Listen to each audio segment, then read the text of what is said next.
Hello history buffs and welcome back to our channel.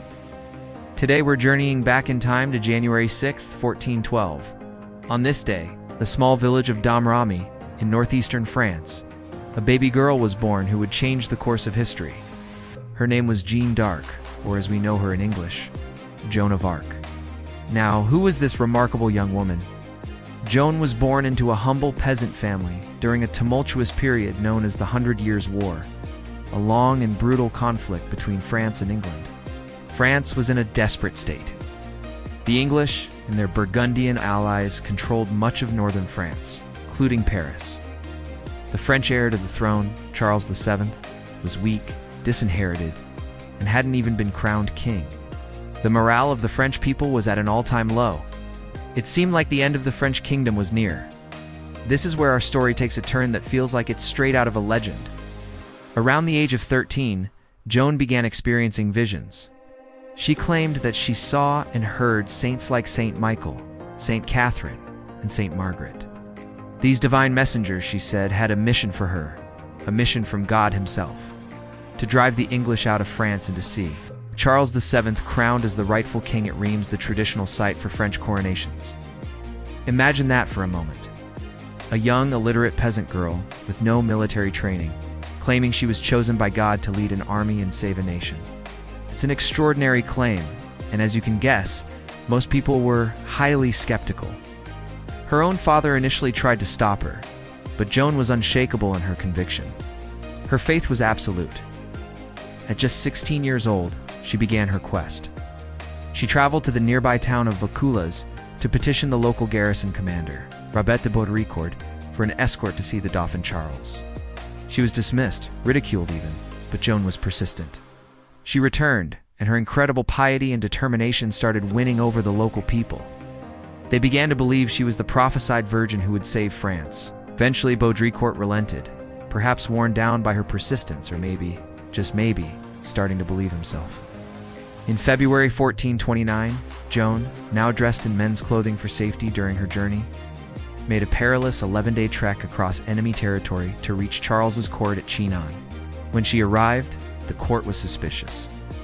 To test her, they say Charles disguised himself among his courtiers. But Joan, who had never seen him before, walked straight up to him and identified him, further solidifying her claim of divine guidance. Still, Charles and his advisors were cautious. They had her examined by a panel of theologians in Poitiers. They questioned her for weeks, probing her faith and her character. In the end, they found nothing heretical about her. They concluded that, given France's desperate situation, her claims were worth taking a chance on. They had nothing left to lose.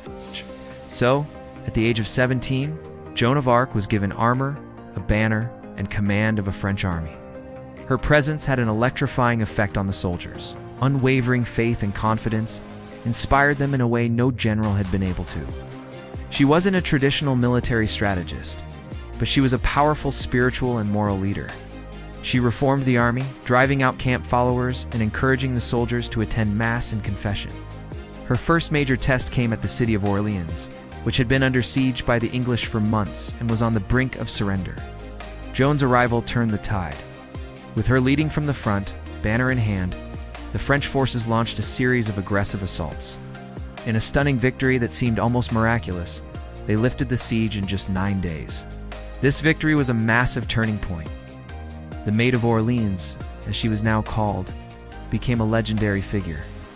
Her triumph was seen as proof of God's favor. It breathed new life into the French cause and shattered the myth of English invincibility. Following the victory at Orleans, Joan urged Charles to march to Reims for his coronation. This was a bold move, as Reims was deep within enemy-held territory. But Joan's momentum was unstoppable. The army cleared the path, and town after town along the way opened its gates to them. On July 17, 1429, Charles VII was crowned King of France in Reims Cathedral, with Joan of Arc standing proudly by his side. She had fulfilled a major part of her mission, but Joan's story doesn't end there. After the coronation, the political situation grew more complicated. Joan wanted to press the advantage and march on Paris, but the royal court, including King Charles himself, favored diplomacy and negotiation with the Burgundians. This led to a period of indecision and stalled momentum. An attack on Paris in September failed, and Joan was wounded. In the spring of 1430, during a skirmish outside the town of Compiègne, Joan was captured by Burgundian soldiers. This was a devastating blow. The Burgundians, allied with the English, saw a golden opportunity. They sold her to the English, who were eager to discredit her and, by extension, King Charles VII, whose coronation she had engineered. The English put her on trial for heresy in the city of Rouen. The trial was a politically motivated sham from the start. It was run by pro-English clergy, led by Bishop Pierre Cauchon. For months, Joan, an uneducated teenager, faced off against a panel of learned theologians who twisted her words and tried to trap her in theological contradictions. Yet she answered with remarkable intelligence, wit, and unwavering faith. Her trial transcripts, which we still have today, are a testament to her incredible spirit. They questioned her about her visions, her male clothing, and her submission to the church. The most famous exchange came when they asked if she was in God's grace. It was a trap. If she said yes, it was heresy, as no one can know that for sure. If she said no, she admitted her own guilt. Her legendary reply was, "If I am not, may God put me there. And if I am, may God so keep me." Despite her brilliant defense, the verdict was a foregone conclusion. On May 30th, 1431, Joan of Arc, at just 19 years old, was found guilty of heresy and burned at the stake in the marketplace of Rouen. Eyewitnesses said she called on the name of Jesus until her last breath. To prevent anyone from claiming her remains as holy relics, the English gathered her ashes and threw them into the Seine River. But that is not the end of her story. The English hoped to extinguish her memory, but they failed.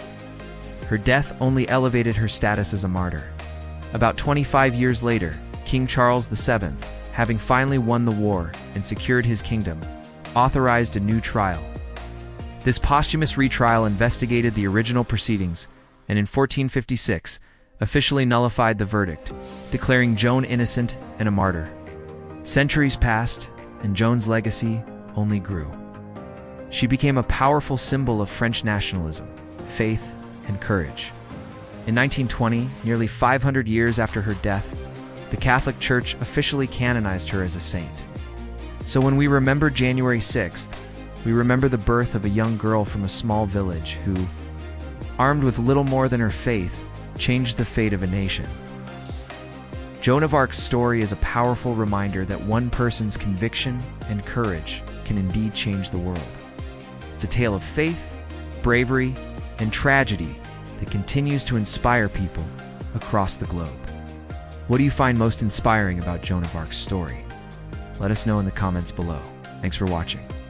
And if you enjoyed this journey into the past, don't forget to like, subscribe, and hit that notification bell so you don't miss our next video. See you next time.